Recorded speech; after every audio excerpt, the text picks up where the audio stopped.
I am mindful that what I came here to talk about today is illegal evictions, and it might not, while the Department of Housing is most definitely tasked with the reduction in evictions more generally, perhaps, we'll try and get through it today, but it might be more of an issue for the Department of Justice, and that's what I had in mind when I put it in.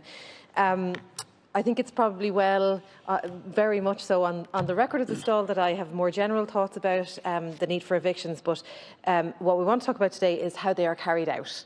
In my own constituency, in the last year or so, there have been evictions on Slaney Road, Summerhill Parade, Berkeley Road and St Joseph's Place.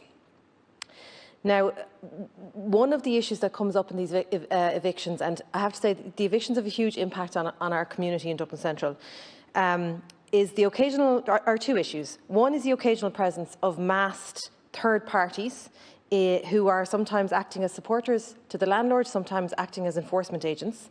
And just to be clear, this is an issue that has gone on much longer than the COVID crisis, and so therefore the covering of faces is not necessarily a COVID measure, but one assumes it's there to either obscure somebody's identity or to act as a piece of intimidation. So that's one issue. The other issue is the engagement of An Garda Síochána with the issue of evictions more generally. Minister, I'd like to point out that we tend to think of evictions as a kind of an issue between two parties, and it's a commercial transaction. But when you're removing somebody from their home and removing their possessions, there's really a balance of power that lies with the landlord, and that tenant is in a vulnerable position, and they deserve the full protection of the law and the support of An Garda Síochána. I welcome the Private Securities Amendment Bill that was debated in the Dáil today. That will afford enforcement agents at least the same kind of oversight that we have for nightclub bouncers, for night watch security men, and that's very welcome. Concerns remain around the unpaid friends and supporters of landlords who might arrive at evictions that we have witnessed in Dublin Central happening, and that remains uncovered by this legislation and not really addressed.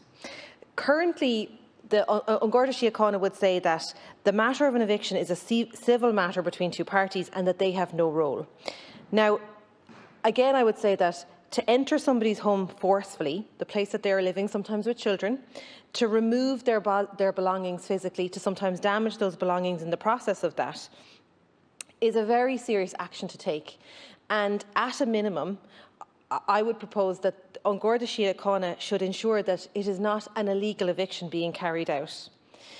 There was an incident on Berkeley Road last August which required a review of the Garda conduct for that incident, and I would very much like to know what that review found. The most recent eviction in Dublin Central was on St Joseph's Place, and it was during the COVID restrictions and during the moratorium on evictions.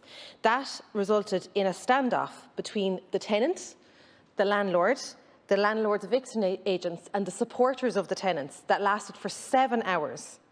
Now, thankfully, the Garda, senior Garda, had the diplomacy and the knowledge that they're so capable of de-escalating that situation, and in that scenario, the tenant was able to stay.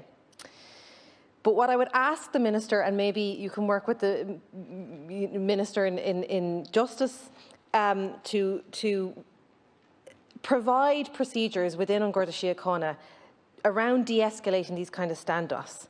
Provide procedures that recognise the human element at play during evictions and the real issue around the illegal implementation of evictions, where Gardaí should have a role to play, and procedures put in place to protect vulnerable tenants during this time. Thank you, Deputy Harry.